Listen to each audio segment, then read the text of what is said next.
Good evening. How are you doing? How's your Sunday been? Has it been a positive day? Are there things that you feel could have gone better? What were your intentions that you set yourself today?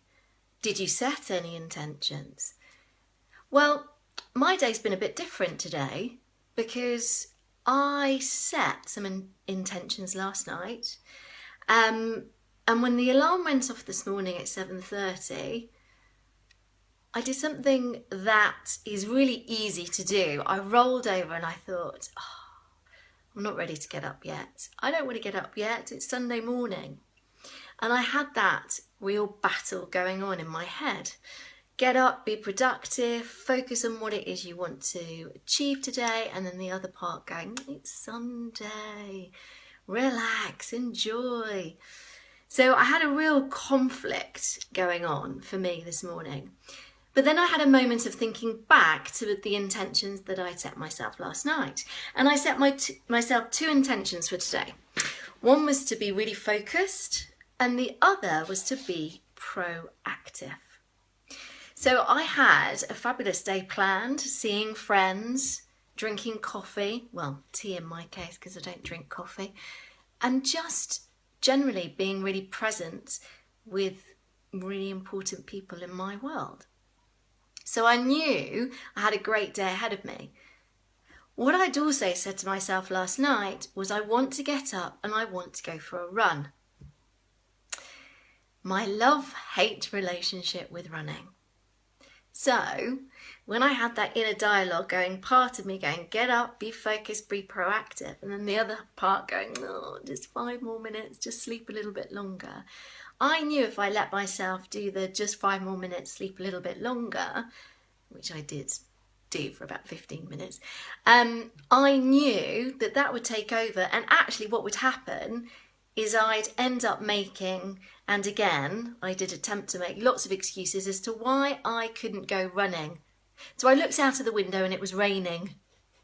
There we go, first excuse. Oh, it's raining. The roads are going to be really wet. Second excuse, oh, well, I haven't really done yoga for a while, so maybe I'll do a really good yoga session this morning. And so it continued. So I had this real battle kicking off in my head.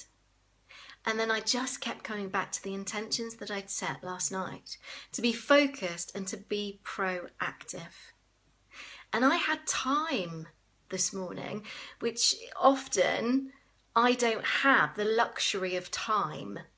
We're all there sometimes, aren't we? The alarm goes off and actually all we're wanting to do is get out the door to get to wherever we're going.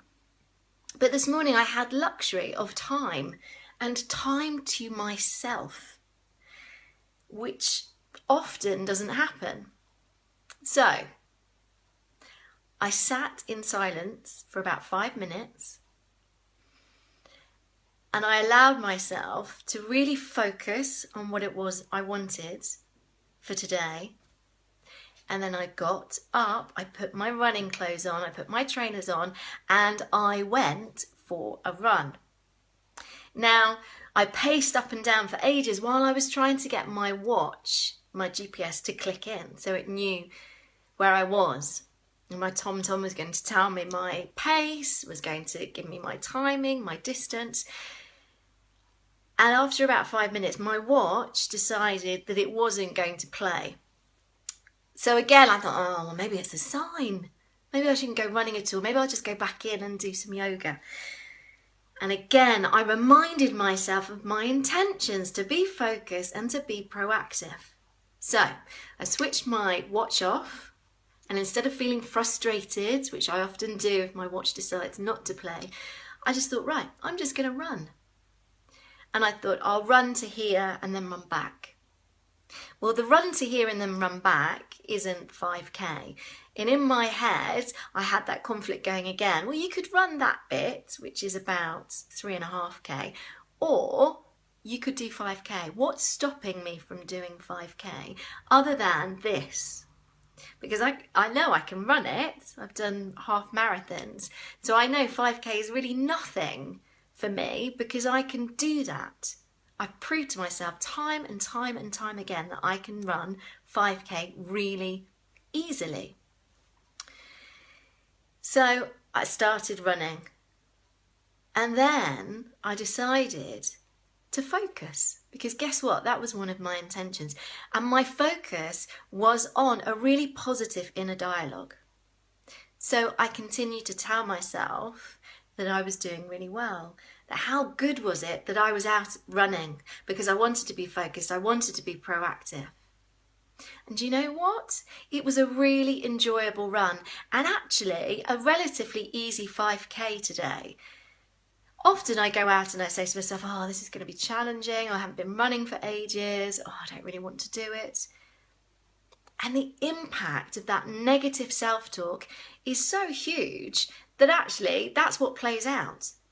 Because, as I've said before, your reality, what you think becomes your reality. So if you're thinking that it's going to be challenging and that you're not going to be able to do it, then there you go, you've set it up for yourself. So by just refocusing on my intentions and by giving myself a bit of a break and allowing myself to have that really positive inner dialogue, I felt brilliant. And I got back from my 5K run going, wow, what a great start to the day. I've already achieved something. I've already succeeded in fulfilling my intention. So then it was a case of going forward through the day and fulfilling my intention that I'd set myself. I'm going to park that because I want to talk about intentions a bit later on. What I want to go back to is something that I started talking about on my first live feed. And if you were with me, you'll remember that I had an absolute nightmare with my Wi-Fi connection, causing utter despair and frustration. And actually I wrote a blog about it. So there was something good that came out of it. It was a good inspiration for a blog. So first time I spoke to you, I was talking all about this idea of roles, the roles that you play within your world. And actually how, when we take some time and we stop to think about the various roles that we do play, we can bring some sense into what we're doing. And we can also deal with that word overwhelm. It's not just a word, is it? It's a state, it's a feeling. And it's a feeling that really resonates with me. The feeling of overwhelm.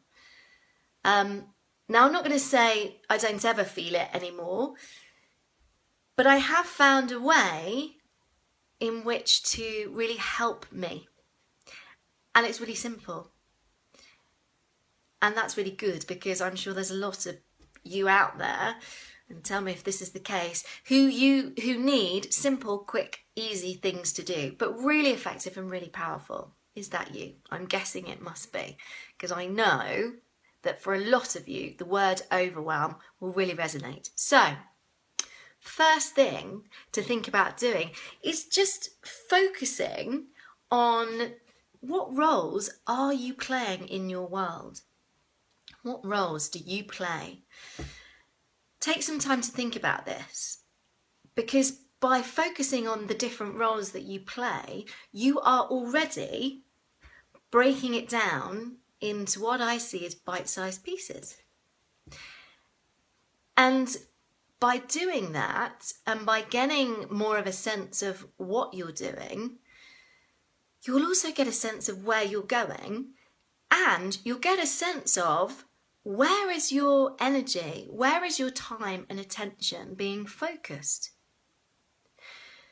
Because what we want to create, and again, I'm talking on behalf of you, but I think this will really resonate. What we want to create is this idea of generating balance in our worlds. It's really easy when we're in overwhelm just to think that we're juggling all of these different things all of the time. So we've got to-do lists, and then we remember something else we've got to do. And I don't know about you, but I write to-do lists because otherwise I forget stuff. But my to-do list can just be a long list of anything and everything. So what I started to create, and what's really, really helped me with this whole concept of overwhelm, is breaking my to-do list down into the roles that I play. So let me explain this a little bit further. So for those of you who hadn't joined me on my first live feed, stick with me on this one. For those of you who did, I'm hoping that you spent some time creating your own lists of the roles that you play within your world. So let me grab mine. I'm going to show you what I mean. So these are my roles. I don't know whether you're going to be able to see this. Really simply broken down into a list of 7 different things. So the first one on my little list says Jules' coach. Me. Why do I have Jules' coach up there? Well, if you don't look after yourself, how are you going to look after other people? If you don't spend time on you and spend time developing you, committing to you, doing things that you love, things that you enjoy, things that make you happy, then how are you going to be in the right place energetically to then go on to help other people and the other people who you play a role for? I don't know about you, but sometimes, and this is definitely true for before I did my list, I felt like a lot of the time I was trying to be everything to everyone. And in doing that, you are spreading yourself so thinly. So bring your awareness to the roles that you play. And actually bring your awareness to think about, how do I intend to play these roles? How do I want to play these roles? So the first one, Jules' coach, me. By spending time on the things that I love, the things that I enjoy doing, giving myself time to be, without the guilt that goes with it. So, for example, the run this morning, that was my time. I did that for me. Yes, it was a bit of a battle. Yes, it was for all sorts of other reasons. I want to keep fit. I want to be healthy. I'm also training for a duathlon at the end of July, which is going to be huge for me because I've never done a duathlon. So for all of those reasons, I wanted to go for a run. Okay, but that was spending time on me. Number 2 on my list, I am a mum. Would you believe in my live feed, once again, I'm going to be scuppered because there is somebody at my door, and I do believe the somebody are my 2 children. So I'm going to go and answer the door, and I'm going to come straight back to doing my live feed. Stay with me, I'll be back in a few moments.